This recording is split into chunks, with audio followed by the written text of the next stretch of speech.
and it said airport. And there was the airport. Only one road to get to the airport. Yeah. And people just parked their car outside the airport and they left their car on like right in front of the airport. And they like went in and got somebody. Yep. And they came back out. Yep. And they say like, you're not allowed to park there, but there's a cop car parked in the front, but there's no cop in it. Just kind of there for looks. Yeah, no one cares. In Los Angeles, when you see the sign for the airport, it's like you got to follow that thing for a half an hour at least, just to and you always fuck up somewhere along the line. Yeah, you take the road and you think it's actually going to the terminal, and it's the gas station off the road. And you're so screwed. And every time you look for an exit, it's never a normal exit. It's always like another freeway. Yeah. And you're totally like, what the fuck is he like? Now I just, you took a 2-hour detour out of nowhere. Mm-hmm. Are you at high altitude in Utah? Yes, we're about 3,700. Oh, man. Yeah, 36, 37. Yeah, I almost died there. We went there for Park City to the film festival years ago for Bigger, Stronger, Faster. Nice. And I remember I walked, my brother was like, hey, you should come over. We're having an after party. He's like, you should come check it out. And so I was like, oh, okay, cool. So I walked down to where his hotel was. Okay. And it was the middle of winter. It was fucking freezing out there. So cold. A lot of snow on the ground and stuff. And I walk down the hill, and as I'm walking down the hill, I'm like, oh man, that's pretty far. And that's a pretty big hill. I'm like, that's gonna suck to walk back. It wasn't that far, but it was like, a couple football fields worth. Do you remember what you were weighing at the time? Yeah, I was a little round. A little round? A little round. I was probably a good 310 or so. A little extra weight on the body. SHW, super heavyweight for sure. And after the party, I went to walk back, and I just was like, "Oh my God, I can't breathe for shit. What's going on? Is this the big one? Am I going to die? Am I going down?" And on top of that, it was cold. So trying to breathe in that cold air, I was like, "Holy shit!" Do you think that gives you an advantage for training?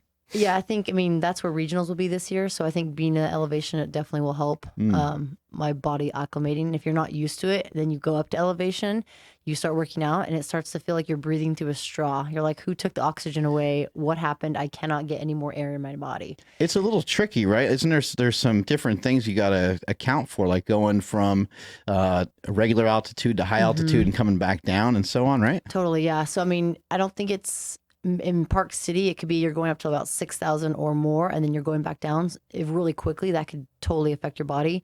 Where I'm at, I think I'm pretty constant, so it's fine. But I know I've had cousins and friends that have gone up really high elevation and then come back down. They get the altitude sickness where you feel nauseous, headaches, you feel like you're going to pass out, throw up.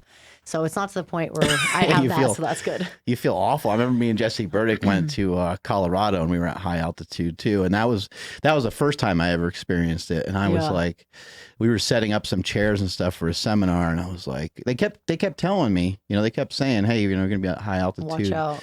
We were in like Vail or something like that. And that's high. Yeah, it was really high. That's up there.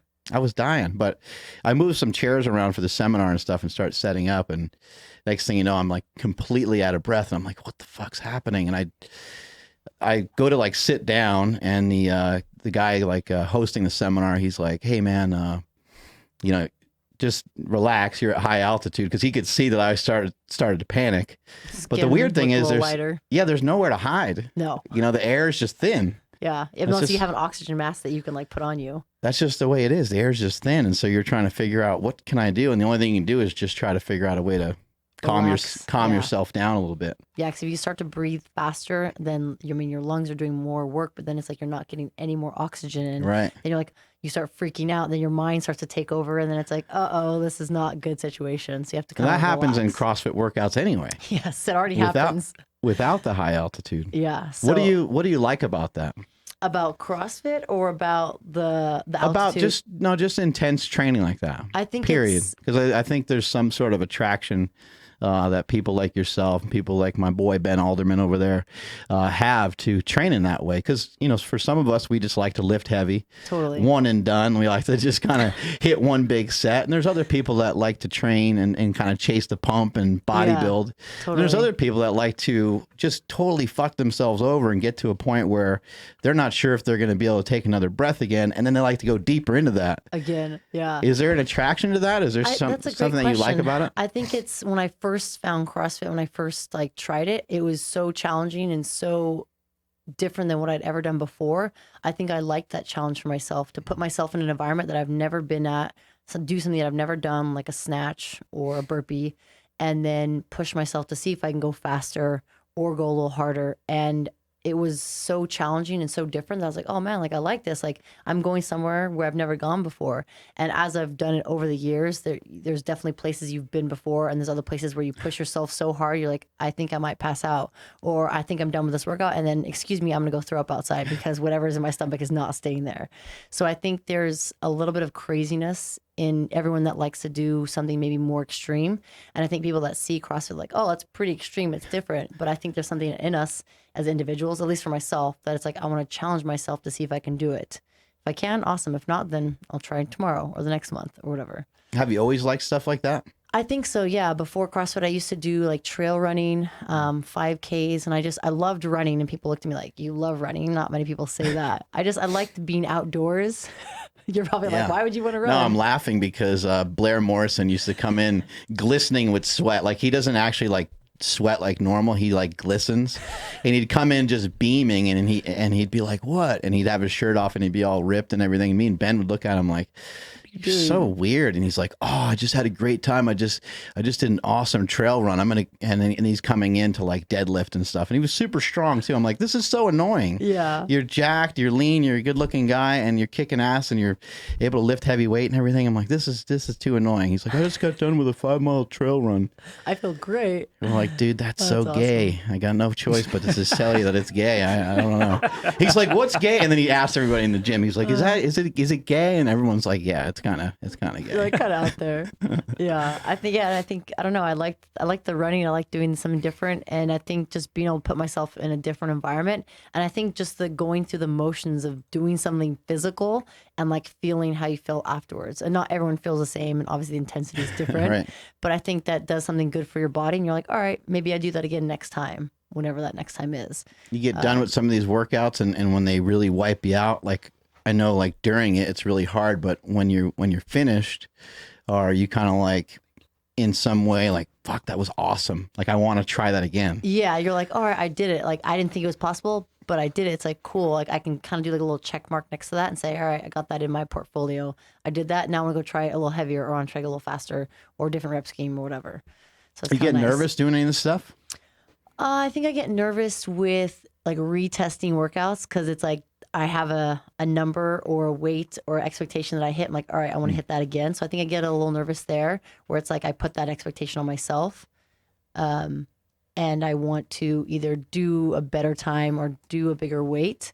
That's, I think, where the nerves come in. And then obviously like being able to perform, and it's like, not that I can't do it, because I know I can, but it's just, I don't know that answer. I don't know that result. So it's that unknown that makes a little nerves. I don't know if you ever feel like that. Oh, absolutely. But, I mean, you know, I did pro wrestling, and being a power lifter and being around other top athletes, and just seeing the intensity. Yeah. I think sometimes we have a tendency to like not give ourselves enough credit and not realize how badass we are sometimes. Like sometimes you're doing a great job and you don't recognize it, but you see somebody else going through it and you're like, holy fuck, man, they're really bringing it. Yeah. And then you're like, I don't know, like, can I do that? Yeah. And you might even do better than them, but for some reason you're not. It's maybe the competitive spirit. You're not viewing yourself maybe in the same light as where they're at. Yeah, I think it definitely comes down to that, because I've seen myself accomplish X, Y, and Z, and it's like, all right, that's good. But then you're like, what's the next thing? And you're looking to the next thing in the future, whether it's a lift, a workout, or a goal. You never give yourself that pat on the back or say, hey man, I am badass. Like I am qualified to do this. I have done this amount of work in this amount of time. Like I'm legit. And I think it's tough to do that. Yeah. Like you're humble as an individual, but it's like, all right, cool. Like give yourself that recognition to say, all right, I've accomplished all this. Like F you all, I'm going to do more, you know? Yeah.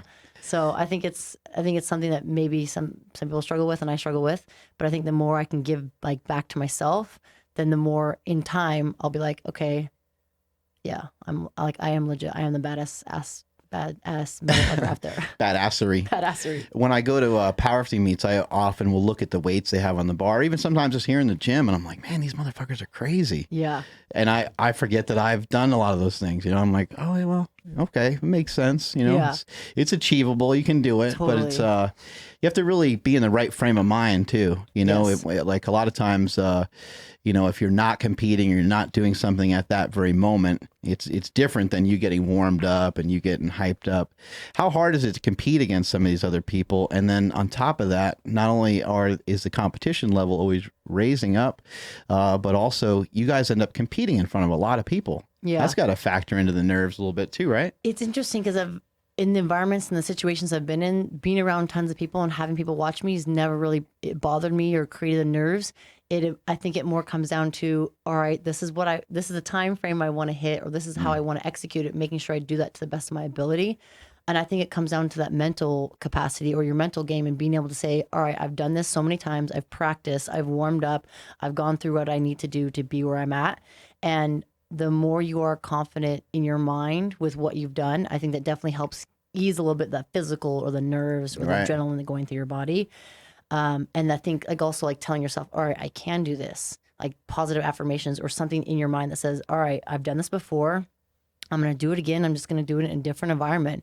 And it is challenging. And I think people that are able to do it in the comfort of their home gym or the comfort of their local gym, and then being able to do it on a stage where there's multiple people, thousands of people, I think can be a differentiating factor for some people. Has it ever sunk in, like you've been to the CrossFit Games 5 times? Have you ever kind of just look around and has that ever like hit you to the point where it made you feel a little sick or just insanely nervous, or it never bothered you? No, I mean, now I'm like, all right, I have done it 5 years in a row, and it's like, that's an accomplishment that not many people can say, or even like a claim to be.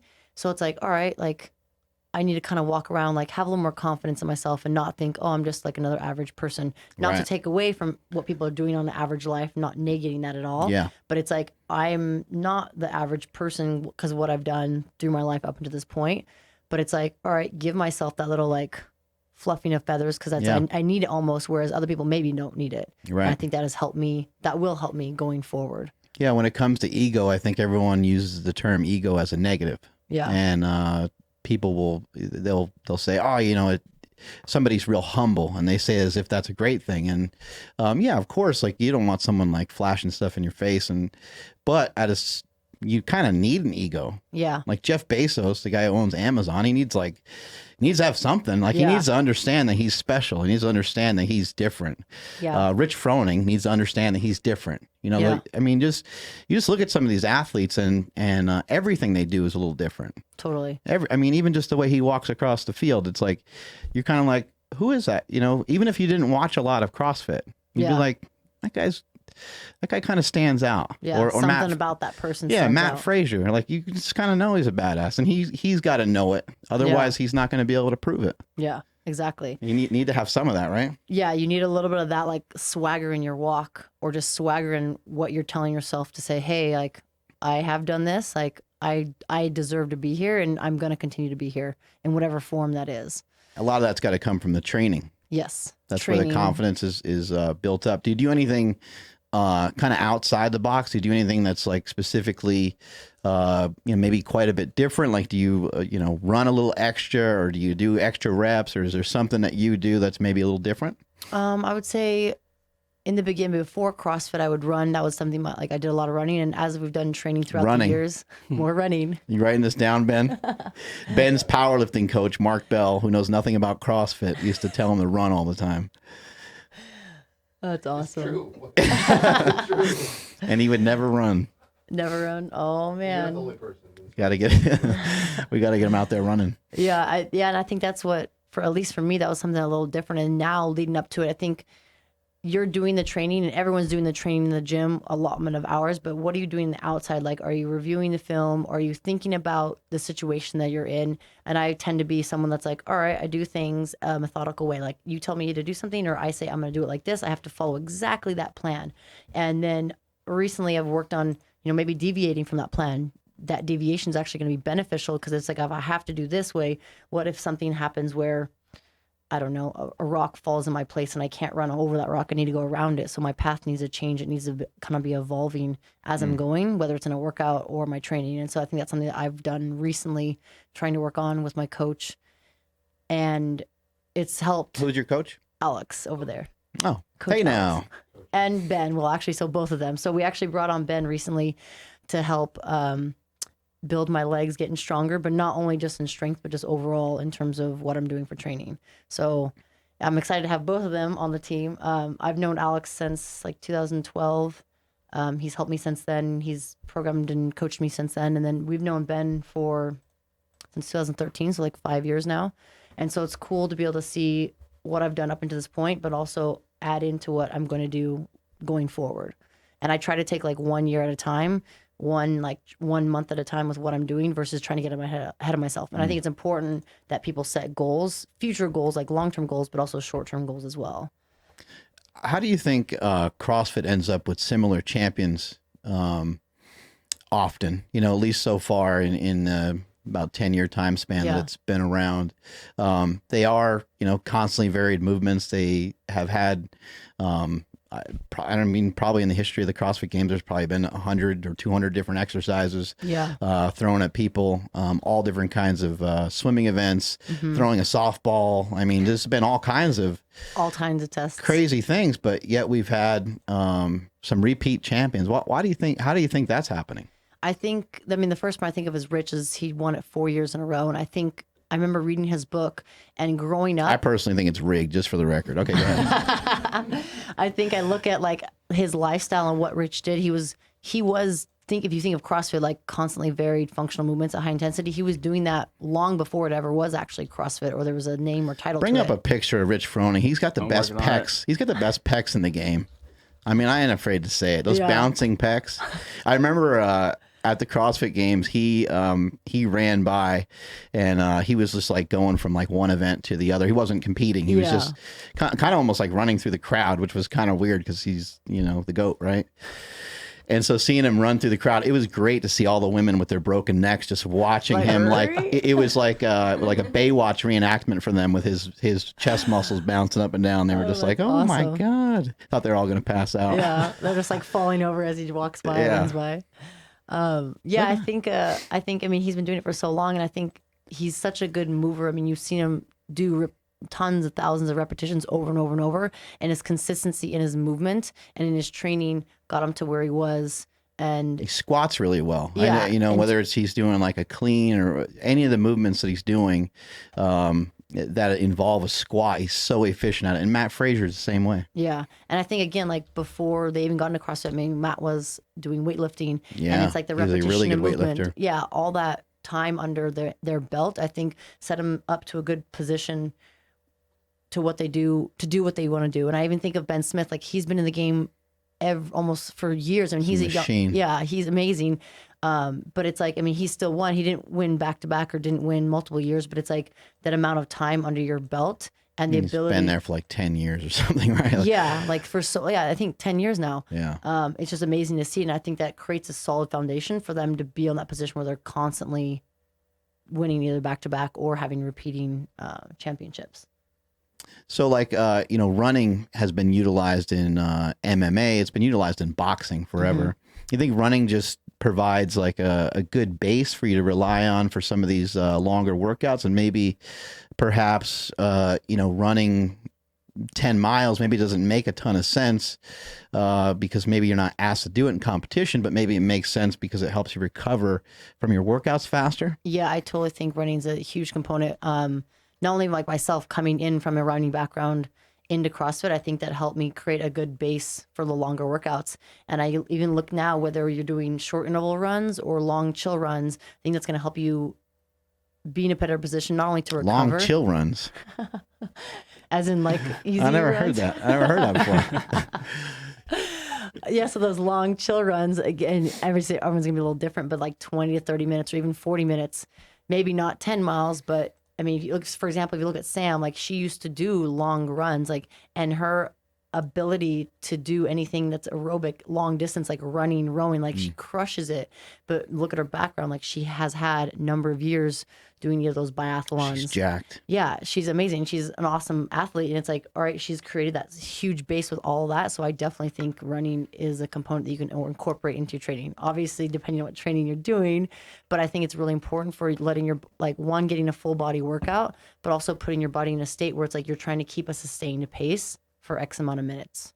How far do you run, like in general, like on a given week? I'm sure it depends on the training cycle and stuff, but yeah, it could depend. I could do like I did last week. I did like a 3 mile run, just like all at once, and then I did like I think a mile and a half in terms of repeats, meaning 400s, 800s, gotcha, 1200s. So you're not gonna necessarily run really far. Yeah, you're not going to run like 20 miles a week necessarily. Yeah, like maybe if off season you might run more if you're lacking or something, but in general you're not going to run a lot. Yeah, and you think of like the tests that you're going to see, like at regionals, we've had a mile run to 400 meters.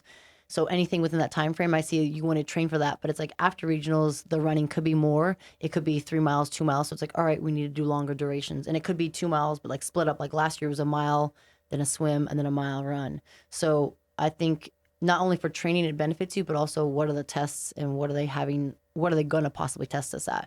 In 2013, they had a half marathon row, which if it was a half marathon run, man, I think that would have changed. Like a lot of people might have not been ready for it, but it's like, what if they do put a half marathon run? It's like, all right, let's lace up and go. How far was the run that they did where they had you guys do the deadlift ladder after that?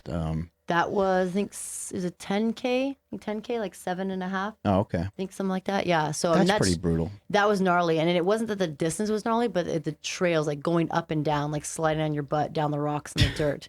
I actually ended up wearing, those are little things. Pants. Those are little things you don't think about. Yeah. Your feet, for sure. your ankles, your hands, and all that shit. Your all knees. Those components come into it. It's like, all right, if I have a rock in my shoe for 7.5 miles, like how am I going to feel? Probably not amazing. Am I going to get a blister? Hopefully not. So those are the things that kind of add up. Yeah, and your hands get just chewed up too. I mean, you guys are, when you're at the CrossFit Games specifically, you're outside. Yeah. It's hot, and the stuff that you're using is the barbells and the things you're gonna do pull-ups on and stuff. Mm-hmm. Those are really hot, and your hands are just getting beat to hell, right? Yeah. I mean, that part of it is like there's all these little things that you don't think about, and the CrossFit Games is it's 5 active days over the course of like 6 days or something like that, or 5. Yeah, so they've changed it in the like this past year was 4 days, like back to back to back. And previous years it was a Wednesday, like 2 events, Thursday rest, or like an active rest. So in 2016 it was a swim, and then 3 more days. So that was the 5 days. I could see them going back to that this year, where on Wednesday you have 2 events, Thursday you have an event or 2, and then you have full like 3 to 4 or even 5 events on Friday, Saturday, Sunday.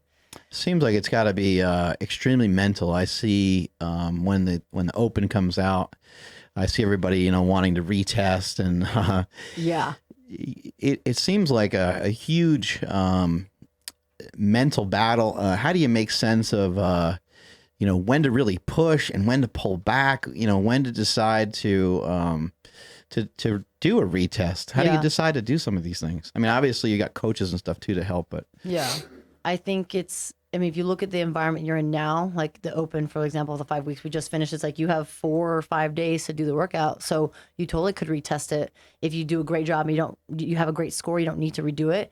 But I think it definitely it's so mental, because you see like, oh, this person got this and this person got this. It's like, is that a real person's time, or that's comparing, not possible? Yeah. And it's like, it's tough because it is a test to compare to other people. And if you're looking at the world and everyone in that pool, it's like, man, like these people are hitting these numbers or these times.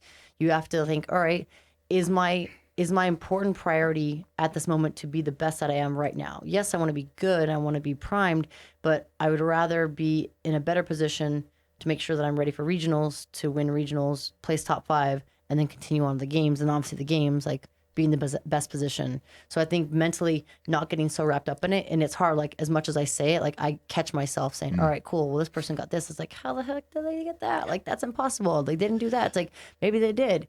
Maybe they're lying. We don't know. But it's like, for those that do advance, they will be in a stage where they do have people there then judging the reps in a stage where they are like, can they physically and mentally handle themselves and the environment when it comes to regionals. And if you can't, then that's where it's like, all right, they're not stable or they're not able to be in that position. Explain the CrossFit Open to us a little bit for some of my fat powerlifting fans that might not follow a lot of CrossFit stuff. Yeah, so the CrossFit Open is 5 weeks of workouts, 1 workout a week.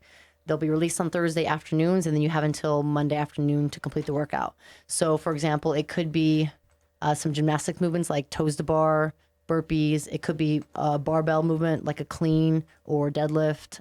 They actually use dumbbells this year again. So maybe like dumbbell snatch or one dumbbell power clean and jerk overhead. Right. So it's a combination of those movements, and the test could be different. The first workout was like a 20-minute AMRAP, as many rounds as possible of 3 movements. So it's a test where it tests all different types of domains like short, fast, heavy lifts, lightweight. And it's fun because we try to get, as the CrossFit community, we try to get people that maybe don't ever compete or don't do CrossFit or do CrossFit, but they just do it in the gym setting. Say, hey, like try this workout, try this environment, try this test to just see how you're doing. And we've gotten a lot of people to sign up from the community that maybe don't have any intentions of competing, Right. but they want to get involved in the local gym or the local affiliate.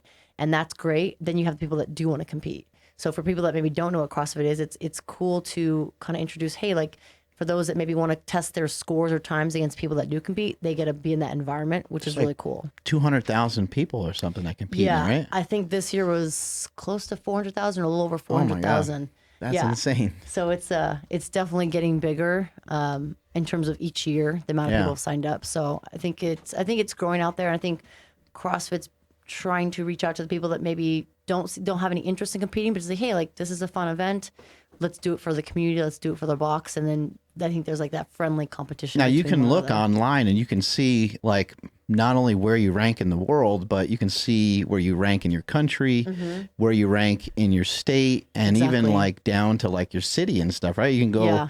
you can kind of narrow it down. You can go age group, and it can really be a lot of fun for a lot of people because maybe there is a 65-year-old woman that can't compete with the people in the open class. Totally. But she can kind of stay in her own lane and see how she's comparing to other people. I mean, it would be amazing if something like that existed for something like powerlifting Yeah. or Olympic lifting. I know people have kind of tried, but I think CrossFit has really done a great job of the back end of all that. The internet Yeah. has been the biggest part of CrossFit. I think without the internet, it would have been a very hard thing to Oh, totally. get off the ground, because I do think that comparison is what makes everything click. And Yes. Greg Glassman has been stated as saying, men will die, not just men, but his People will quote, die. men will die for points. Yes. And it's that is a great point, because people do want to compare themselves. They want to see like, oh, maybe I can get Margaux in a deadlift, but okay, she, every time we run, she can kick my ass, but maybe Yeah. I can get her here. Maybe I can get her there. And so it's fun for people to compare themselves, and then they get to, test, and they get to, over a period of time, get better. Yeah. Stuff like that. I think it's really great because, again, like you said, you break it down by age group or sections in terms of the state or the city. And I think people that are across the world, like maybe you're in Europe somewhere and you don't have tons of people in your environment that are doing CrossFit, but you get to compete or get to compare your times to someone in the country next to you. And I think it's creating that camaraderie and that community of like, hey, even though we're not physically close to one another, we can help each other, push Right. each other to get better. Yes, we're competing, but again, it's that competition to say, hey, I want to be better, but I also want to help you get better, to essentially be a better, not only individual, but like be in a healthier state so that whatever comes up in life, you can counter that. And to be able to see that grow into powerlifting Right. or Olympic weightlifting or other avenues. Like I know, again, back to running, the OCR, the obstacle course running has elevated itself because it's that community coming together, like challenging yourself. The Tough Mudders, that has blown up because people are coming together and they're having a story of like, oh, my father passed away, or my husband was going to do a race and I'm going to do it for him now. And they're coming together to say like, let's push each other to get better. So it's Yeah. really cool. Oh, I think that's great. Yeah. My wife just walked in the room, so I now I have to talk about your wine. Yay. We have some wine for you. She's a connoisseur, I guess you'd say. I don't Yes. know. She's That's a fan. Let's put it that way. She's a big fan. I'm a big fan too. And you actually make wine. How did some of this come to be? Yeah, so we have some property in southern Utah that we planted grapes on in 2011, and every year I've gone back to harvest, and I brought Alex in 2014, and we started harvesting, and the intention was to be able to share the grapes and the wine from Utah make them in Paso Robles and share it and say, hey, like this is amazing. And in the beginning, we've hit some kind of road bumps and obstacles because I think people think, oh, grapes from Utah, wine from Utah, not that good. And it is good, but it's just young. So we've also hit a lot of obstacles and struggles because of licensing and regulations. So we evolved to still doing that, bringing the wines or the grapes from Utah to Paso, but we're also sourcing wines and grapes that are already made and the juice in Paso and getting that under our label and building our brand. Alcohol is a tricky thing because everybody has to make their money off it. So the government doesn't really, you can't really just, it's not like a Slingshot or some of the products I created where you can just, have it on the internet and sell it everywhere, right? Totally. So how do you sell it? So we've done, our biggest platform has been direct to consumer online. So we have our website. Can you kind of only sell in Utah or? No, so we have our California license and we sell through our California license. Do you have to get a license in every state? Pretty much, yes. That's awesome. So it's like, the damn government. I know, everybody wants a piece of their pie. Yeah. So if you think of the U.S., you have the 50 states. Well, the isn't a state, it's like a 50 different countries. So it's like, all right, I want to get a license in Arizona. All right, so I want to sell in Arizona. I need my license. I need to make sure all the paperwork goes through. I need to pay my fee, excise tax, sales tax, all that stuff. Wow. So every state you need to do that, you have to go through that same process over and over. So That's it's brutal. Yeah, very time consuming. And again, everyone wants a piece of the pie.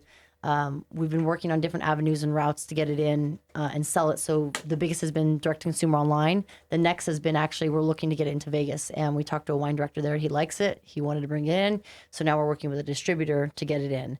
And in most places, it's like a 3-tier process. So say you're your restaurant and you're like, oh, well, let's bring your wine. And I'm like, all right, so I need to go to a distributor. Hey, this restaurant wants to bring in the wine. All right, cool. Well, what's the price point? How much are you going to bring it in? I want a piece of the pie before I give it to them. Andy Bell, why don't you come over here for a second? She's got something to announce to you. Oh, yay. I do. I think so. First of all, try the wine. We'll start with that. Make sure you're talking to the microphone there.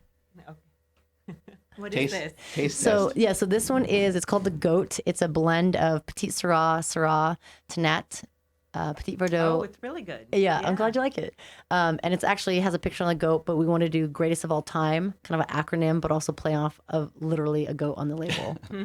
And we bottled it in, like you said earlier, like a unique bottle. It's a Hawk bottle. Looks like a port bottle. I love port personally. So people see my it. mom. Yeah, does she? Oh, that's awesome. So it's a little different, but I think that uniqueness of it, people are really attracted to, not only the label, the name, and then the bottle itself. Yeah, it's like old school. And do Yeah. you know anybody that would be interested in maybe buying some wine? Like maybe if somebody owned like a wine. Well, that's not official yet. Yeah, but, no, it's not. Yeah, Mark and I are there's a wine bar downtown that's going out of business. Oh, that's awesome. And we're in the Not- talks yeah. to yeah, I know. Yeah, not going out. We're Sorry. in talks to purchase That's amazing. purchase the wine bar. So we're kind of in talks with the landlord to take over the space because it's already been a wine bar, so it's already all ready to go. Yeah. So we would come in if it all works out in the next couple months and opening in September. That's So, incredible. That's yeah, amazing. So we're really excited, and it would just be called the wine bar. So That's perfect. I know, That's really- perfect. I think something like really that is simple. Yeah. Yeah. Because it was previously was called Vini, and everyone Okay. just was like Vini. Oh, the wine bar. So Might makes a lot of sense. as well go with that. Right. So anyway, that's our next project that we're working on. That's But so rad. It's still very early, so we're not really sure if it's going to happen. But it's my brother-in-law actually works for Young's Market, which is a Okay. distributor Yeah, of that's awesome. alcohol. So he would be our The expert, go-to. Yeah. and then my sister would also be part of it. So. That's so rad. Yeah, so that's our next project. So We could bring some wine, do some wine tastings there that if you would guys be want. awesome. We could feature, and have a whole thing. And the concept is it's the machines that do the tasters. So Yeah. you do you put a card in, it does a 2-ounce pour. Oh, nice. And that's the technology developed in Germany, and then they brought the Okay. machines over here. So San Francisco has a wine bar like that. It's kind of a new thing, and then we would also do flights at the bar. So Oh, that's do perfect. the machines and then the things. So, yeah, That's kind of really my idea. cool. So I we'll love see. that. babe. Yeah. Okay. Well, nice seeing you. It's so nice I seeing guess you, have a yeah. Good workout. Thank you. After the wine. Yeah, exactly.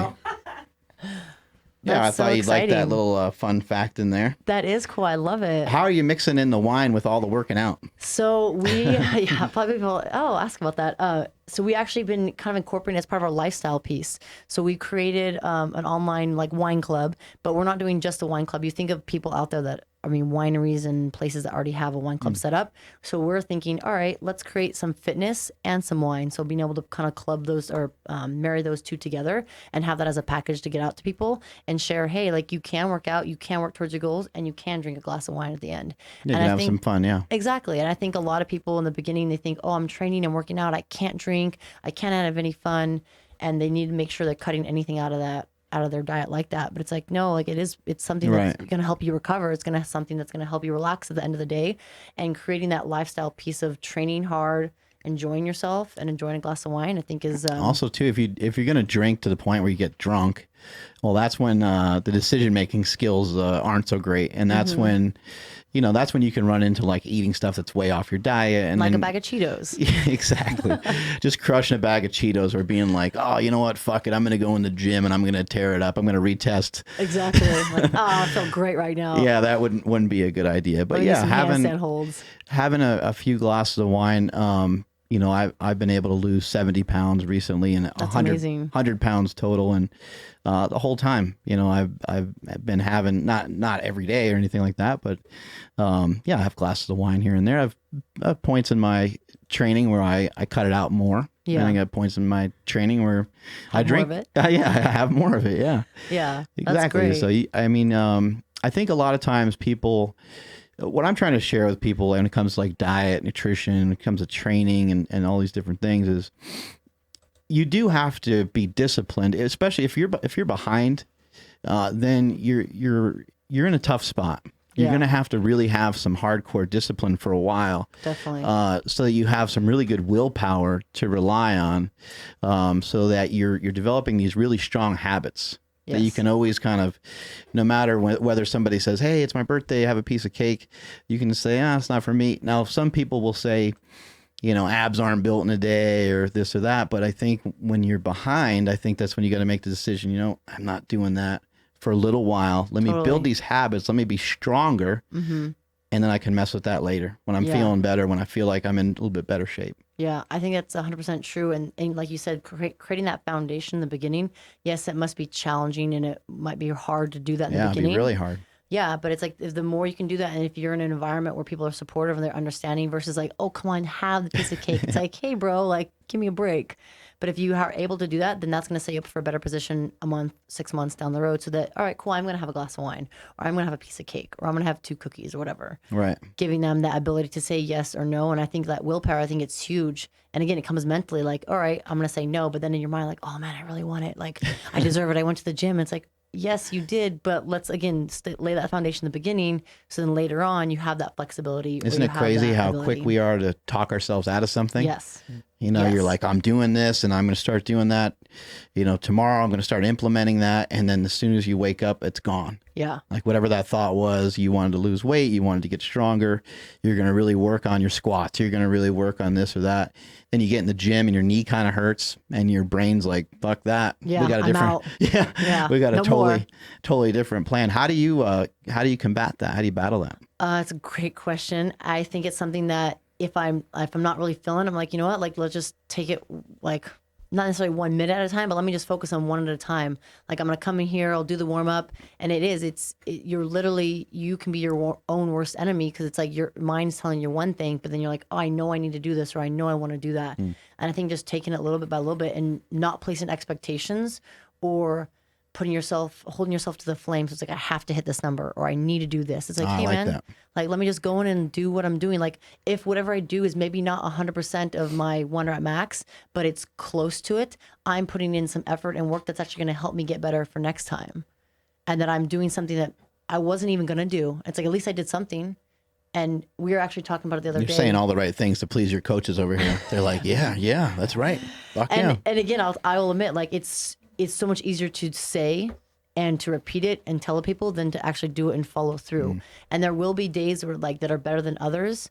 But Ben and I were talking the other day, and it's like, what do you do next after this moment? If it's like, if you say, okay, I'm not going to the gym, then it's like, what do you do after that? Or if you do go to the gym, you're like, all right, what am I going to do next once I get to the gym? Let me just warm up, and then let me just do a little bit of stretching. That's the worst when that pops in your head. I think a lot of times Yeah. people just think we're totally nuts and insane about fitness, and that desire is not always there. Yeah. And when that pops up, when you're like, I don't feel like going to the fucking gym today, that's a weird thing to deal with. It is. And I think, like you said, you do something for so long, you're just used to that. So then when feelings or thoughts start to pop up, you're like, I don't want to go to the gym, or I don't really want to do this. Then it's like, well, shit, how do I respond? Do I not really go to the gym? Yeah. Or do I say, no, fuck it, I'm going to go to the gym, and then just take it from there?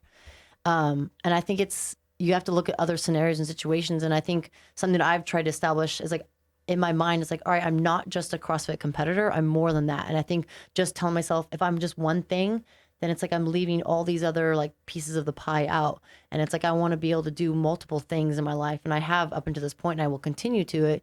But it's like, all right, this is the goal that I've focused on right now. Let me continue to focus on this and give myself almost like that short-term like goal sets. Like, hey, this is what I'm focusing on now. There's other things I'm doing, but this is maybe going to be at the top. Other things will be below that or to the side. Yeah, training can be negative. Yeah. It is a stress, and the way that we view it is going to be more stressful, and you're still competing, and you want to be the CrossFit Games champion more than anything, and so a lot of it's going to end up being stuff that you'll have to try to filter out, and you're like, what's going to help me and what's going to hurt me? How do I decipher between the two different things, and how do I not get hurt? Sometimes if you don't really want to be there and you go in, you got to do something heavy. That's where you got to sprint or something. That's when you're going to get hurt. Yeah. You got to be really cautious and really careful with things like that. But I really like what you said about you're not just a CrossFitter. Yeah. Because I think a lot of people get tied up in allowing that to define them too much. Yeah. And they're so tied up in their numbers and so tied up, and it's just, you would like for someone to come along and say, hey, you know what? Like there's some other people that are doing better than you, and I'm sorry, but there's nothing you can really change about it at the moment. Yeah. We can change some of your training. We can play around with some different things. But you getting sad, mad, pissed, saying a bunch of cuss words or whatever isn't really helping at all. Yeah. We can look at the drawing board and say, you're weak here, here, and here, and maybe we can work on it. And guess what? We can work on that really hard, and we still might not get the result that we want. Yeah. Right? And I think of like, when we actually look at pieces of my training, it's like, all right, where can I get better? Where can I improve? And I can improve on my sprint positioning and my takeoff, and I might improve, and it might be better than I was before. I may not be as the best. If I look at like Tia Tuomi, who's a great sprinter who has ability and background in that, Right. It's like, I may not be the best, but if I can get a little closer, maybe they'll put me in a better position to be more consistent overall. But it's like, coming back to what you said, like, I am a CrossFit athlete and I'm going to do my best in my goal and my focus there. But it's like, that's not just like who I am. And I've talked to people about this, like, well, who is Margaux Alvarez? Like, what do you do? What do you represent? Like, not besides just CrossFit. And it's like, Right. well, I'm an individual I'm a coach, but I also want to go and help people. Like, I want to inspire people to make changes in their life so that they're living a little bit better life, whether that's eating a little healthier, whether that's losing a little bit of weight so they can be around for their grandkids or help their kids. Yeah, and do how things. inspiring is it if you get done with a workout where you did shitty and you're a bad sport about it? Yeah, exactly. And you're like, oh, they cheated, or you kick the bar, or you yell, or you swear. Like, people are going to be like, I don't dig that. Exactly. They're going to remember that more than they're going to remember like what score you got in that workout. I don't admire that at all. You're like, Yeah. what's that person doing? Why are they acting like such a maniac? Yeah. And it's tough because I think emotion can get the best of us or Yeah, get the worst absolutely. of us in those scenarios. But again, like, what happens, like, at the end of the day, people are going to, if you interact with them or you treat them in a shitty position, you're like, oh, I can't take a picture, I'm busy. And you're like, oh man, like, all I asked was a photo, it takes like 2 seconds. It's like, why not? They're looking Sorry, up I didn't to you. realize you're a big deal going to the CrossFit Games 5 times in a row. Exactly. So I think it's like, hey man, like, take some time and like appreciate people around you, because it's like, without the community and without the support of the people in the community, nothing, yeah. you would be nothing. Like, if no one watched CrossFit, we just be another sport or another exercise or another thing that is on TV or that is on the internet. And it's like, be appreciative and thankful for that support, because that's what makes it where we are now and where it was a while ago. Something that defines addiction is when things start to creep into other aspects of your life. If you're so involved in CrossFit that it's affecting your relationship in a negative way, maybe there's an issue. If you're so into, and you can insert whatever you want here, it could be any sport. Yeah. But something that you view as being positive, could be hunting, could be fishing, it could be literally anything, but something that you view as positive for yourself. We know it's important to do stuff for ourselves.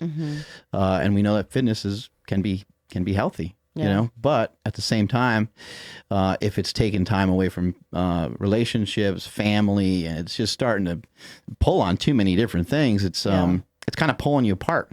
Yeah. And it's like dissects you. Yeah, it's slowly but surely kind of jacking up your life in some way. And again, I think, my dad has always said, part of knowing who you are is knowing who you're not. And I always like that. That doesn't mean you don't try like hell. Yeah. To do things that that maybe you're not great at, but it does mean that that's a good view. It's a good vantage point of, you know what? Like Ed Cohn's the greatest power lifter that ever lived. He's ridiculously strong. He deadlifted 901 pounds, weighing 220 pounds, and amazing. At some point, you got to look at stuff like that and say, I'm never gonna do that. I'm cool with that. And I'm just going to go on being myself and be the best, quote unquote version of myself, which is, you hear that quite a bit, but that's all you can really do. Yeah. Right. Totally. And I think going like to that quote, like being the best version of yourself. And I think people place and I've heard people reference it before, like they see like, oh, these numbers and these times, like I should be hitting this and I should be hitting that, or that person's doing that. Like, that's great. But it's like, maybe that's not what you're destined for. Maybe that's not what you actually want. You just think you want that because someone else has that as a goal or as a focus point. It's like, if that's not really what you want, then it's like, that's fine. Don't put that on yourself, but create what you want. If you want to be able to go to the gym 3 days a week, or you want to spend time with your family, you want to go to the park with your dog, like finding out what you want and what you don't want, and then meeting that and enjoying that. And I think we actually just talked about this, Ben, Alex, and I, and Steph yesterday about, getting so caught up in that finish line. Like, oh, we're working so hard to this goal and that finish line. It's like, what if you don't actually get there? Like, what if something happens in your life where it's possible it gets that you taken won't away? Yeah. It's so possible. Like, anything can change at the drop of a hat. And so it's like, if you never get to that finish line, did you enjoy what you did up until that point? Were you happy? Were you satisfied? If you look back, you're like, man, I wish I would have done more of this or more of that. Then it's like, okay, let's make some changes so that you are doing that. So that if something happens where you don't get to that finish line, you're not like, man, I just wasted X amount of months or years of my life. Yeah, you might be miserable. Yeah, totally. Right? You might be totally miserable in your effort to try to be the best. Yeah. I've told people that many times, that it can be, something that it just consumes too much of your time, and it can turn you into somebody that you're not. Yeah. It can turn you into a lot of the values and stuff that you learned as a kid. You'll find that if you are just so out of balance that you're going so far. I think that when we see somebody that's great at something, we automatically assume that they're like working harder. Yeah. And that's definitely not the case. They're not necessarily doing anything harder. They're not necessarily doing anything really any different. They're just doing it better for X, Y, and Z reasons. There's only one Michael Phelps. There's only one Michael Jordan. It's just, you got to look at it and just go, man, that sucks. But hopefully I can be, hopefully I can work on being better at some other stuff so I can make my own niche, right? Exactly. And it's like, don't get caught up in what someone else is doing. Like, do your own thing, like everything that you've built and you've established, you've done what's best for you. And I think it's hard because sometimes at least I catch myself, like, I want to help other people and I want to give back to the community, and I can, but I need to make sure that I'm helping myself first so I can be in a position to help other people. Because if I'm not happy and I'm not enjoying what I'm doing, then it's like, how is that going to be received by the people? They're like, oh, she doesn't look happy. Why is she doing this? Like, it's going to look like it's a strain or it's a forceful thing. And it's like, no, I think it's important that you're doing something for yourself, but then in turn, again, whatever you're working towards, you can help with whatever else you have in your agenda that you want to do. What's the best thing that ever happened to you through CrossFit? Oh man, that's a great question. I think you coach the certifications and stuff too, right? Yeah, so I coach with CrossFit Level 1, and I think that has been an amazing opportunity, and that would definitely be something that going to the games. And that is cool because like you end up seeing so many different body types and so many different types of people. Yes, and so many people coming from so many different walks of life, and I think that definitely has been one of the great things that I've had, having that door open, and talking with Dave and Nicole with CrossFit and being able to do that. And I've been able to travel to locations not only within the U.S. but across the world. That's cool. Hong Kong and Australia and Canada. And I think, and I get to meet other people and hear their stories, and I'm thinking, man, like all these people, they just want to become a little bit better, or they love CrossFit so much they love the fitness. They're like, I want to get better, I want to get like stronger. And I hear people that have lost tons of weight that want to be around for their kids, or that were addicts and they were able to like kick their drug addiction and be able to be in the gym and replace the drug addiction with, maybe they're a little more addicted to fitness, but it's a little bit healthier because it's like, all right, you're there. Oh, it's a way better way better option. And I think it's really cool because it's like, man, like I'm blessed to be able to travel and see those people and hopefully impact their life in a positive manner.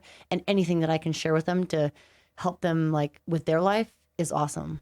That's really cool. And on top of that, you get paid for it. Yeah. And you also get to hang out with people that become your friends. Yeah. And it's like I get to travel and like then I create communities or friendships with people all around the states or the country. And it's like, man, that's awesome. Like not many people have that opportunity. And I think a big part of wanting to help other people reaching out to other people stem from like feeling that I wasn't able to save or help my sister because she passed away in 2008. And I think as much as I think in my mind, like, oh, if I could have done something different so she didn't pass away or did something different that I could have helped her, it's like, I think that's a big stem of like what I want to do now to be able to help other people or help change their life to the positive. And obviously we as outside factors in someone's life only have so much that we can do. We can't tell them to do certain things. We can suggest and say, hey, this is what worked for me, or this is what I found helped me. But it's like, if there's something that I can share and they take that and that actually deviate their path to a better path, awesome. What did she die from? In a car accident. Oh, man. Like she was 20 years old. She was heading to work and she just had this crazy car accident, crazy snowstorm, got T-boned from a Ford Explorer and died on impact. And so stuff like that is so tough because you're like, oh, what if they took a different route, or what if I call, what if I called her and she like left earlier? Yeah. But I think something that's really important is like, and I think it's tough. Everyone has different beliefs, but it's like things happen for a reason and don't happen for a reason. And we can't change the timing. We can't change certain things, but it's like, what can I learn from this, or how can I learn from this and move forward and be a positive impact? How can I take how she lived life and use that as a motivator for me to live my life and then help others that are maybe in duress?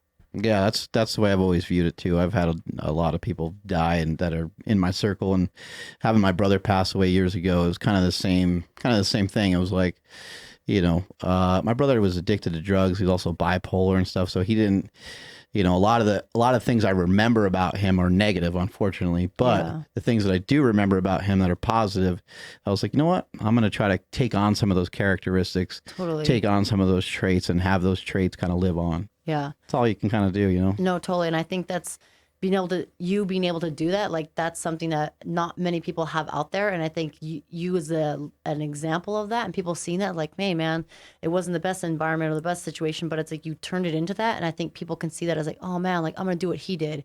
And then from there, it's kind of a cascade where other people see that, you reach other people, and then more people can do that as well. Do you kind of work out for your sister in some way? Like, does that come up sometimes, or is it too powerful of an emotion? I think it's definitely, there's been times where I think I'm like, hey, her name was Cheerson. And I'm like, hey, Cheerson, if you can just help me with this workout, or like if you can channel your inner fireness for me to help me, that'd be awesome. And I think whether she does or not, or where something miraculously comes out, then it's awesome. But I think she's definitely a reminder of when I meant like, hey man, like I really don't want to be here. I don't want to do this. It's like, I have this opportunity to do this. She didn't. Other people in the same scenario don't have that opportunity, or if they were in an accident where they don't have legs or arms, it's like, I still have a body that I can function and use. Like, let's try to change that mindset. And it's, again, easier said than done. But if you can kind of remember that on a day-to-day or monthly basis, then I think that helps you shift your mindset. Where are you from originally? Montana. So I was born in Southern California. At the beginning, yeah. Yes, born in Southern California, but pretty much grew up in Montana. So we were like wild mountain kids. Yeah, it's fucking cold there. It is. It's super cold. And it's funny because I think back now, like Alex and I lived there in 2016 for about a year. And I was like, man, I don't remember being this cold when I lived here. But I think as a kid, you're like, snow, this is awesome. Snowman, everything. And I think just being in that environment, just loved the cold. And it was fine. The summers felt hot. But after being there a couple of years ago, I was like, man, not as warm as I remember. Are your parents involved in any of your fitness stuff? Yeah, so they've been super supportive. My dad lives in Utah and my mom lives in Montana, and they've been super supportive. They've gone to regionals and the games, and they just they love seeing me do what I do, and they're just super supportive, which is really good. Cool. Yeah, I've tried to get them to do a little bit of it, and they've dabbled in it a little bit, but they haven't maintained it. But I think everyone has their own thing that they found, and they just love that I find this, and they support me with that. So that's really cool. Do you have your own gym? Yes, we have the Vineyard CrossFit. We affiliated our garage gym, and that's just a little garage attached to the house. Yeah. But we're actually, I think, depending on where we move next and what we do, we'd like to be able to have that as a spot where we can kind of introduce the wine and not only have like a physical like workout place, but also like, hey, like we could do a little wine tasting afterwards That's and pretty incorporate it into the lifestyle. I'm sure people hate that idea, right? I know, they're like, oh, wine, workout, like heck yeah. I think people like it. Where are At you least I guys hope. thinking about moving to? So it's up in the air right now. Is it all like CrossFit dependent? Are you like crossing things off because certain people live in certain areas? No, it's funny. I haven't even thought about that. I think because we've moved around so many times during the years and competed in different regions. And now I'm to the point I'm like, all right, well, whatever I go. But I think it's more what's going to be best for what we want to do with the wine. And a couple options are either up here in Northern California, as we have tons of friends here. We used to live here in 2014 or the Bay. And then the other option would be Vegas. So people are like, man, that's completely opposite, like one state and the other. And Vegas has a lot of opportunities just because the industry in terms of wine, being able to have our wine there and having it in the MGM would be an awesome opportunity. And physically having a wine tasting room there with some connection to a gym, I think would be great. And the amount of people that go to Vegas, it's like a $100 billion industry with tourism and insane amount of people. Yeah, like the amount of people that go there, not only for vacation, but for conferences. So it's like that would be a great hub to be able to introduce it to people, not only within the US, but I mean, worldwide. So we're kind of deciding on which two of those two. Yeah. You know, some people, when they're powerlifting or weightlifting or CrossFit, they're trying to focus in on, weakness. And other people are like, well, I'm always going to kind of suck at that. So I'm going to kind of focus in a little bit more on my bread and butter. Yeah. What do? You do a little mix of both? I would say a little bit of mix of both. Yeah, definitely improve, like keep my strengths, continue to work on them so they don't falter off. But at the same time, I have weaknesses that I've worked on. And one of them was just my snatch positioning and getting stronger. And so we've attacked that the past few months and it's definitely improved. And so I think it's making sure you're juggling between both. And it's tough because at regionals, they have so many different tests. Gymnastics has always been there. So that's something we've hammered as well, like handstand walks or legless rope climbs. So it's like, all right, I know I'm not good at it, so I'm going to hammer it almost every single day. And it's tough because if you're doing things that you're not good at doing or doing things that you don't like, it's like, oh man, do that again. But it's like, hey man, like I'm going to get better. Like if you switch your mindset, say, hey, all right, this is something I'm not good at, but I'm going to work on it. Like, and again, just whatever you do is better than not doing anything. That good at it yet. Exactly. Yeah, exactly. Totally. You got to have a lot of positive self-talk. Yes. And like, just continue to tell yourself that and continue to be in an environment where it's like, hey man, like that's okay. We're going to work on it tomorrow, or whatever you did today is going to help you get a little stronger or a little better or more gymnasty. So then that you're kind of like putting that like in your notebook and then you turn the page for the next day. How are some CrossFitters gaining so much strength? Because it's unconventional training. When you talk to strength and conditioning coaches, they'll look at the programs of CrossFitters and they'll be like, this is fucking asinine. What are these people doing? Too much. Yeah, this is way too much. You'll never recover from this. And meanwhile, there's CrossFit. Some of the guys, deadlifting 600 pounds, squatting 500 pounds. These are all usually guys that only weigh about 200 pounds. Yeah. And the females are unbelievably strong. 400-pound deadlifts are becoming more common. How are CrossFitters able to obtain, be able to get this amount of strength? I think definitely the increase of volume, what people are doing. And like you said, people may say, oh, you're not recovering or it's too much for your body. And I think our bodies can actually handle a lot of training and adaptation.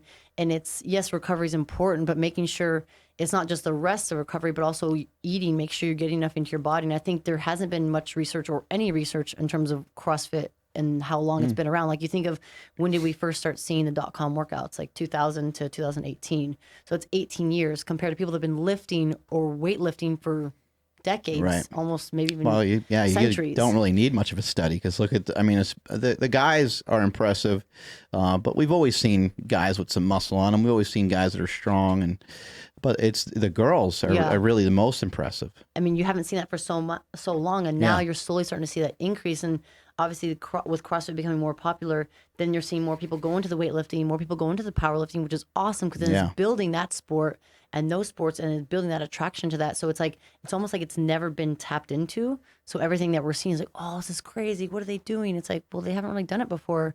So it's like there's no ceiling. We can continue until obviously we get more time under our belt as more years pass. Well, and more people too. Yes. You know, a pool of 400,000, and that's only the people that competed last year, but a pool of 400,000 people is a nice pool to pick and choose people from. Yeah. And there'll be more, like when you start getting like Ben's kids. Ben's kids they're into CrossFit. They're into lifting at such a young age. When you get more kids that, you know, rather than being born with a football by their side, they're getting into barbells earlier. Totally. That's going to make a huge difference. And some of the stuff that Rich Froning did or Matt Fraser did, people are going to be like, it was nothing compared to what these guys are doing now. Yeah, exactly. And like the kids are getting involved in it and like not forcing it, but if they want to do it. And I'm seeing it more and more. Like you see CrossFit kids classes or kids wanting, like I see kids, they'll walk by a CrossFit gym and they see a playground and the parents are like, don't go in there. But it's like they see the rings, they see the bar, they want to hang, they want to lift, they want to play.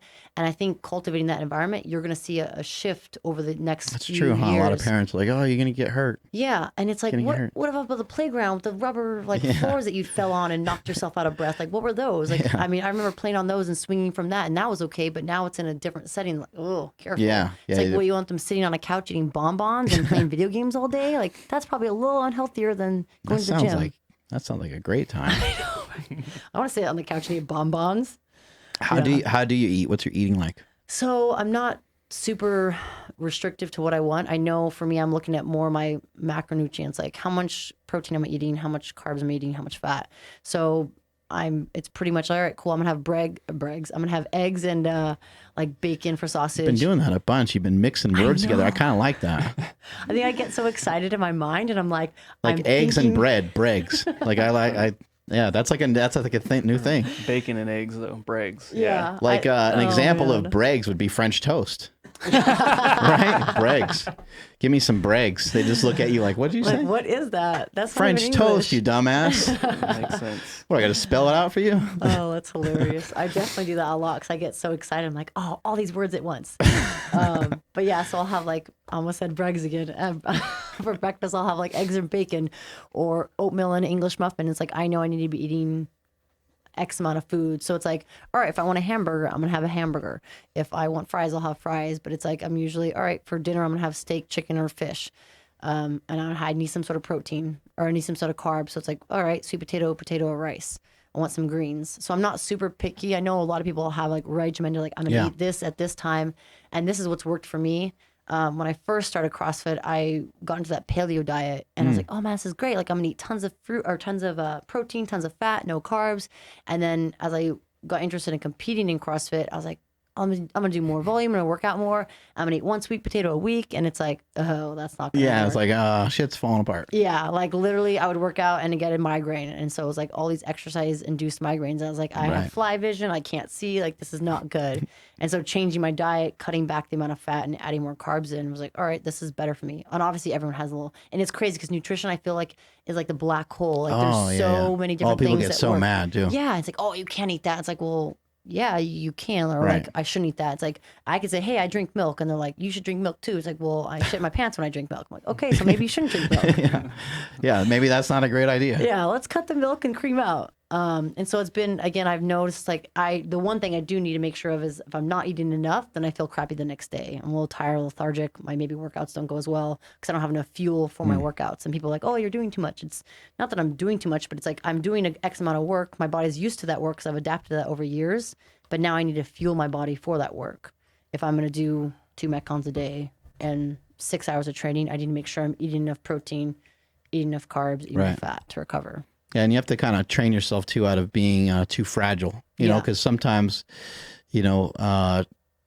sometimes you're thinking like, oh man, I should have had an extra meal today. And you know you have a tough workout, but it's like, well, that ship has sailed. It's time to work out. Exactly. And you can't be thinking about that anymore because gotta let it go. Yeah, you're gonna talk yourself into having a shitty workout and be like, oh, I knew it was going to go shitty. Well, Yeah. of course it's going to go shitty because You told yourself it was. you already had a shitty mindset. How do you kind of prep yourself for some of that kind of stuff? Do you, It's getting mentally tough? I think it's funny. So usually I'm all like, I have to eat breakfast and then I train, but it's like, you don't always have that luxury when you get to regionals or the games. And for me, I usually get nervous before events. The games, they like woke you guys up like in the middle of the night or Exactly. something, right? It's like, hey, 3:00, be downstairs. We're going to the Aromas to do a workout. You're like, okay, cool, awesome. Like, well, let me get my breakfast. You know, it's like, doesn't always going to be perfect. And I think in a way that's benefited me where I'm like, all right, if I'm traveling or on the road and I can't eat exactly what I want, like I'll just get up and I'll do a workout. And I think I've changed that a little bit this past 6 to 7 months. So it's actually good because it helps me. All right, if I can't physically eat, I know that I've already done this scenario where I have done a workout on an empty stomach or just having coffee or water, that I can do it. And I think putting yourself in those environments and challenging yourself to try something different versus being, all right, 9:00 I eat breakfast, 12:00 I work out, et cetera, et cetera. And I think changing that up, even though it might be uncomfortable and you can't control the factors, that will actually help you. So when you do get in a situation where things are awry or aren't perfect and you're like, all right, been there, done that. I can let this just be the way it is because I've done something like similar to that. What do you think CrossFit has done for females? Because I've seen, over the years, just so many more women lifting, and it's like more acceptable for women to be lifting, throwing around some heavy weight, and it's more acceptable for women to have some muscle on them. Yeah, I think it's definitely opened that door to have it be more acceptable. And you still see the haters saying, "Oh my God, you look like a dude," or "Yeah, you're not real." Like you take stuff. It's like, hey man, you're quick to say this, but it's like Right. you haven't even like looked at the other side of it, where it's like more people are lifting weight. More people are actually, especially women too, like it's okay to lift weight. It's okay to be strong. And it is shifting to get to the masses. Like you think of like mass media or like Hollywood, it's Takes a still, long it's going to time, take yeah. a long time and it'll continue to take another good number of years for it to to pass. But I think it's slowly changing. And it's funny. We were actually talking about this the other day. I think women will check women out more than men will check women out. And I think it's because it's like, oh my gosh, look at her arms, look at her legs. And Yeah. I've had strangers come up to me and they actually like grab my arms like, oh my gosh, what are your you doing? arms. Yeah. And I'm like, Yeah. that's cool, dude. Like you could ask maybe. I mean, I'm not super Just squeezing your butt, like, Yeah. wow, this is amazing. Unbelievable. hard. and again, like it's only been women that have done that because I think they're like, oh my gosh, I want what you have. And so people are seeing that and they like, oh, I want it. And it's like, all right, cool. Like you can totally get it. Yeah. But I think it's out there more. So people see it more. And hopefully, again, not everyone will be acceptable to it, but I think it's becoming a little more common or more, like more of a reality or more of something that's in reach. Yeah, and I think a lot of people don't understand the intensity behind it. Yeah. Like you got to work out intensely for a long time. I think a lot of times people think, you've heard females over the years say, I don't want to get too bulky. Yeah, heard that It's like, plenty well, of times. man, you really have to work out really hard to get like really big or to get Yeah. jacked or to gain a lot of muscle. It's not an easy thing to do. Exactly. And I think people, and it's tough because people see me like, man, like I want to look like you, but I don't want to look like you. Like you're a little bigger than I want. I'm like, okay, thanks. I don't know if it's a compliment or not, but it's like, you won't get like me because you're not working out 6 hours a day. Like Right. you want to get in shape. You want to have a little bit of like definition in your muscles. Cool. Awesome. An hour a day or 2 hours a day will help you get that. How have you overcome some injuries? You've had some pretty bad ones or not? No, been so pretty good. Yeah, I've been pretty good. I think I spent a good amount of time like mobilizing and like prehab work. Yeah, like, when I for walked back. in, you were stretching your hip. Yeah. So I do tons of like mobility, prehab work, shoulders and back. The one big injury I had was a broken rib in 2014 right before the shit. games. And it's like, couldn't really do much for that. Like it's broken. Like, okay, like Yeah. heal up. Let me put some glue on there. That's brutal. You can't yeah. breathe. Yeah, you can't. When I first felt it, I was like, man, I think I might have like strained Oh, it my was way neck. up high? Yeah, the first rib up here. So I was like, Oh my God. I think I like pinched something, or I thought maybe it was my shoulder. And so I went to a friend who's a chiropractor, and I was like, hey, I think I like have a pinched nerve or something in my spine. He's pinching. So he like took an x-ray. He's like, no, your spine's fine. He's like, but your first rib is broken. And I was like, he's like, what'd you do? I was like, I don't know. Like, how do you break a first rib? So it was, I think that was really one big injury that I've had, that I really just needed to let time pass to get You get over it. massages. You go to chiropractors often. and Chiropractors, all that massage. stuff. I love body work. Dry needling has been great. I've done cupping a couple years ago. That was cool. Something different. Just like Annie and everything, huh? Yeah, everything. Hot baths and ice baths, like a combination of that. Just anything for like recovery, Epsom salt baths. It's kind of tough to get into that cold. It is tough. And it's funny. I used to do ice baths all the time in the summer. Then winter comes around. I'm like, man, I'm good. Yeah. I'll take a hot bath. Do you go back and forth between the hot and the cold? 'Cause I know some people do that too, because it's like a little easier to tolerate. Yeah, I think just spending like a couple minutes. There's a place actually called Refuge in like Carmel area, and they have like hot baths, super hot baths, and then like cold baths and super cold baths. So you spend a little bit of time, kind of like minute here, that's minute great. here, and I Yeah. think that actually helps better than just sitting in a bath for 10 minutes. Yeah. Just because in terms of getting that blood flow and circulation. Plus, by the time you get out, you're like spent. Your body's like, whoa, I'm ready for bed. I think it's pretty cool, just the mental aspect of that. Yeah. When you get into that cold water, and yeah, of course you could freak out. Start shivering like uncontrollably. Right, but you can kind of talk yourself out of it. And it just goes to show you how powerful your mind is during some of these workouts and stuff. I'm sure you get into a place where your lower back is totally on fire, or your hands are ripped up from all the deadlifts, or you get into these positions, and if you're training that way all the time to make your mind tougher, the workouts should become easier over a period of time, right? Yeah, I definitely think it's like if you let your mind go away and like, oh my gosh, my hands are torn. And it's just like, hey man, just stay calm. Yeah. That'll definitely prep you not only for that work, the rest of the workout, but then later on for future training or future workouts. Have you used a lot of different kinds of coaches? Like I know some people will reach out to like a running specific coach, or they'll reach out to even like a sports psychologist. They'll reach out to all different kinds of coaches because you got gymnastics, Olympic lifting, powerlifting. Yeah, no. So I've had Alex as my coach since the beginning. Before I found Alex, when I first found CrossFit, I was like, what do I need to do? I need to get better. So at the gym I was at, I would do CrossFit there, and then I actually would go to Jesse's gym when he was in Pleasanton and learn I'm like, cool, I need to learn how to powerlift. I need to know how to do these movements. And then Where I the would great go, Katie Hogan is. Yes, exactly. And it's funny, actually, quick story about that. I was coaching at Pleasanton at this time as well. And it was 2012, I think, before regionals. And I remember Katie coming in the gym. She had a like side ponytail, her short shorts. And I was like, oh my God, that's Katie Hogan. And like she was meeting up with Jesse to train. Yeah, so jacked. And it's funny because I think I've told her the story like once or twice. But I was like, oh my gosh. And it's cool to like make full circle and like be able to come like really good friends with her and Jesse. But yeah, I would travel around. And then when I met Alex, he's like, hey man, like if you want to get better, you got to spend less time driving and more time training. And so we've just worked together on everything and have gotten better and improving. And now we brought in Ben to work on getting a little stronger to improve not only my strength, but also just being able to kind of carry that through to this How'd region. you find CrossFit? I found it through a friend. I had actually a couple of friends, different friends. It's like Fight Club. Everybody I ask, like, kind Exactly. of, heard from like a buddy. Exactly. And it's funny because this guy, his name is Dusty Solon. He was a trainer at another gym, and I had just left the gym that I was at in terms of like marketing and personal training. And he's like, hey, I told him I was a personal trainer. I want to try something different. He's like, okay, I'm gonna give you this workout. And I did it, and I didn't know what it was, but it was Filthy 50. And it was like, I just remember the push press was the heaviest thing ever. I never did anything overhead. I was like, oh my God, I'm gonna die and drop this on my head. But I did that, and he's like, hey, this is, you should check it out, CrossFit. I was like, okay, like, sure. Never did, because I was like, I was into my running and like the obstacle course racing. And so I was like, I never did. And then some other friends that I did a Tough Mudder with like a few months later down the road, they're like, you should check out CrossFit. I was like, oh man, someone told me about that before. But I just waited and waited. And then in 2011, right before the Open, a friend of mine was like, hey, there's a gym down the road. I'm going to go to it. I was like, cool, I'll go with you. And then I tried it, and it was snatches and burpees. And I was like, oh my God, this is terrible. Like, I've never Olympic lift any bar, and I have a short thumb. So like wrapping my thumb around the bar was like super hard and challenging. And I just remember I was like, God, what is this snatch and burpee? But I loved it. I love that challenge of like not knowing how to do something. Hurts. Exactly. It does. I was like, my thumbs. Yeah. It feels like someone smashed him with a hammer. You're like, Pretty what much. is this? Like, this is normal? Like, no, I can't feel that bad. Yeah. I'm like, this is terrible. And now obviously it's gotten to the point where I'm like, it's just what you do. Nerves are dead or whatever, Yeah. right? I'm like, oh, I don't have any thumbs. I can't feel anything. Do you read up a lot on training, or you leave that to coaches?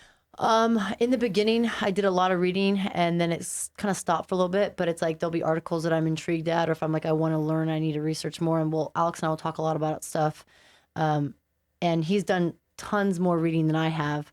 And like his knowledge and insight to a lot of stuff has helped me learn. But then it's like, all right, from time to time when I have extra time, I'll try to read up or learn about it, just because my knowledge is what I have. But obviously, if I want to become better and learn more and coach and help others, I know I need to continue to expand that. Yeah, it helps a lot. The principle of awareness, knowing what you're going to do is important. And that's a good coach too, because a good coach is going to, not just flat out tell you what to do. They're going to give you at least some instruction on why you're doing it or what the point is. I'm sure you guys Yeah. talk Totally. game plan all day. Yeah, it's like, well, okay, well, you want to do this? Why do you want to do this? Like, Right. how is it going to benefit you? Like, why not do something else? Or if this is happening, why is that happening? And really analyze it versus like, okay, just do this. Yeah, you might see somebody else do something and you bring it up to him and he's like, nope.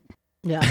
Like, don't do that. You're like, okay, I'll do something different. Like so and so was doing lunges and I should be, like, no, that's Yeah. not what we're doing. And it's tough because you see that on like social media, like Yeah. Instagram or Facebook, like, oh my gosh, so and so is doing this or they're lifting this. Like, that's cool. That's good. Yeah. Like, it might be their highlight reel or it might be their best thing. That's why they're Right. putting it on there. And you You let never them know. wait next to their mailbox for the social media awards to Exactly. come flowing in while Waiting you're for that. going to the CrossFit games again, right? Exactly. Yeah. So you can't get caught up in that. And I think that comes back to the mental game is like, all right, like let it go. It's like water off your back. Like don't let it permeate you and what you're trying to do because it doesn't benefit you. Like just let it flow. What's something else that you want to attack, while you're doing CrossFit? I know you mentioned the wine. Is that something that you want to try to really expand? Yeah, it's something we're definitely building, and we're actually working on the Barbell Wine Club that we started recently. Not only just for people that want to lift, but we're also thinking of other platforms. So we have our open program that's designed for people that want to do better in the open. We have the Barbell Wine Club that people want to lift and get better at Olympic lifting and just get stronger. And then we're actually looking towards building a home fitness program. We call it Fitness on the Go, something that doesn't require any movement or any equipment, but just movement. So say you're traveling, you're in your hotel room, we want to be able to create, or even if you're at home, just I can't go to the gym. I have 3 Right. kids and I have to stay here. So we're trying to create and build that program because it's like, all right, we want to be able to help not only people that I think CrossFit or in the lifting arena, but also people that are just looking to get a little bit better. They want to be in shape for summer or they want to make sure that they're staying healthy for their kids. And so we're working to building that the next month or two. So Yeah, the whole time that we were gone in Washington, D.C., my wife and I were gone for about 7 days. We were in a hotel room banging out push-ups. yeah, We were just doing push-ups, doing a little bit of like hip circle stuff. that's awesome. Our kids are like, thinking we're crazy. And, What are you doing? And you don't really want to do it because of the setting. Yeah. Because the setting is so different than What you're you used to. Yeah, you go to the gym, like you drive to the gym. It's a whole like ritual. Yeah. For me, I stop and get coffee a lot of times. It's like it's a whole thing. I play a song, I Totally. get all fired up. Yeah. Jessica plays my theme music when I walk through the door. Andrew's got the smoke thing going, the smoke machine, and I Perfect. come Strobe bursting through the door. And I'm here. yeah, it's a whole like ritual thing. But Production. like when you're trying to work out like in a hotel room or Yeah. even just at home, sometimes it's kind of a drag. You got the TV on or whatever, but once you just start moving, Yeah. it's great. Once you just Exactly. start doing something, it's great. And so, we just got on the ground and she's like, hey, let's just make it a thing to do 50 or 60 push-ups every day. That's perfect. And I was like, yeah, let's get it done. And we were using a hip circle and we're doing some squats and stuff like that too. That's Just awesome. squats off of one of the chairs that was in there, and that was it. I think it's perfect because it's like, again, like it's so hard to get going, but once you start, you're like, all right, cool, not that bad. And it is different. You're like, oh, I don't know if the intensity is the same. Yeah. I'm not getting the most out of it, but it's like you're getting something out of it because you're doing something versus nothing.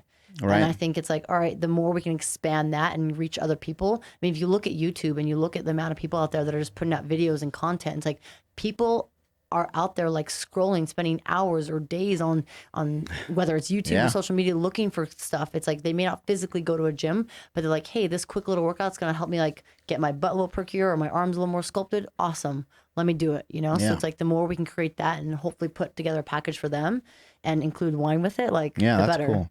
Yeah, I mean, I can bang out push-ups, pretty easy. I've been doing them since I was a kid, and I still do them at the end of a lot of workouts and stuff. That's But awesome. I was using my product. I was using a slingshot push-up at the end just because, or in the beginning rather, because I didn't want to get down and have any negative feedback at all. Like sometimes your elbows hurt or this or that. And I'm like, what, I'm just going to start with that on. And I wore that for a few sets and took it off and then did the rest of them, without it. But it's just almost like a little bit of a warm up because it's kind of hard there's no machine or nothing to get warmed up with. Exactly. And I think that's something that you can like literally stuff in your bag or put in your suitcase and you like take Right. it everywhere. And it's like that can help you with training or help you warming up or helping you doing a workout. It's like, why wouldn't you bring that? It's like, oh, just another piece of my clothing, my attire I'm going to put in there. Yeah, exactly. What's Yeah. something you learned over the last couple of years that's really helped you, whether it be in business or just in life or in CrossFit in general?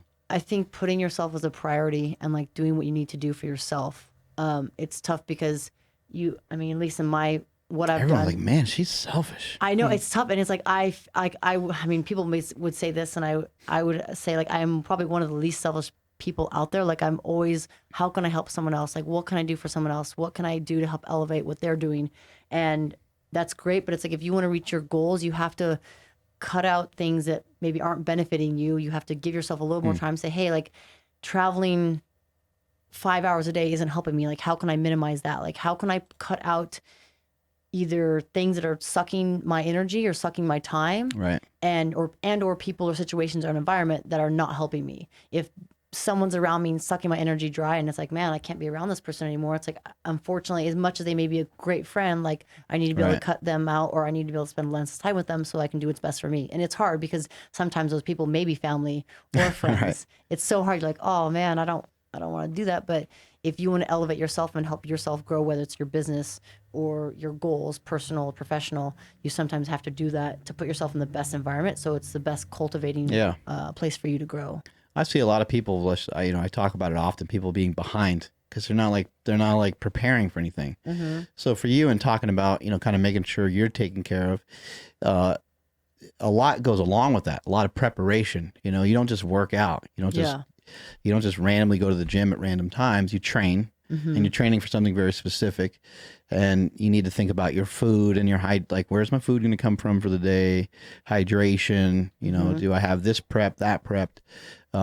You need certain shoes on certain lifting days and certain piece of equipment. Gear and like maybe you got to belts go and to a certain straps. gym, or maybe there's a lot of prep that goes into it. But if you just wake up every day kind of blindly, then you won't have enough time. You're going to be behind the whole day. Yeah. And you're going to be super stressed out. And I just see a lot of people making that mistake. And I've been in that position many times. And that's why I share it with people, because I think a lot of us are kind of fighting this uphill battle. If we just got prepared, we would be fine. Yeah. We'd be able to breathe. We'd be able to get all the shit done that we need to get done. Yeah, and you won't be stressing or rushing around like, like you look like a chicken with your head chopped off. Right. And it's tough, but it's like the more you plan and prepare, and again, it can be like prepping your meals or prepping your clothes the night before, but just that little extra time or emphasis that you put beforehand will help you during and after. Exactly. Yeah. Where can people find you? So on Instagram, we have 321Go for myself, GAUX. I play off of my name. And then the Vineyard CrossFit. And then we have on the websites, we have the vineyard.space for all the wine and the wine clubs. And then the Vineyard CrossFit for apparel and also upcoming projects as well, like blogs. What are you training today? So training, we're going to be doing some deadlift today. Oh, awesome. Yeah. And then I think we got lots of other things after that, like handstand push-ups, power cleans. Lots of other confusing stuff that involves you standing on your head. Exactly. Yes. Being inverted, more time upside down. Yeah. My wife told me a long time ago, she goes, don't get involved with those CrossFitters. She's like, all they do is stand on their heads. And the first CrossFit gym I ever went into, that's what they were doing. I was like, That's oh awesome. my God, she's right. She called it. That's perfect. There you guys were, just all standing on your heads. That's so funny. But it's crazy. Like you think about that, like you're walking, you're like, this is definitely not normal. We walk on our feet, not our hands. Yeah. Yeah. No. And just seeing all the people just, they're trying to execute on something that, we otherwise, wouldn't be doing, just a handstand push-ups against the wall. And a lot of them, like, it's just what's common to them isn't common to us. Totally. And in powerlifting, somebody tears a pec or tears a hamstring, we're like, oh, okay, that's sorry, buddy, but you'll come back. Yeah, you'll be okay. You'll be fine. And you guys are hitting yourselves in the head or having barbells fall on you or any number. I mean, falling to the rings. There's so many different things you can get just jacked up on. Those totally. Those fails are always really good to watch. Oh my gosh, I've seen some of those. I'm like, I'm hoping they're still alive. Isn't that the worst when people send those to you? Oh my gosh. You're like, Hey, why look you at this. Like, I'm still active in that sport. Don't send me that, you asshole. Yeah, leave that away. I do not want to see this at all. Delete it. All right, that's it for today. Strength is never a weakness. Weakness is never a strength. See y'all later.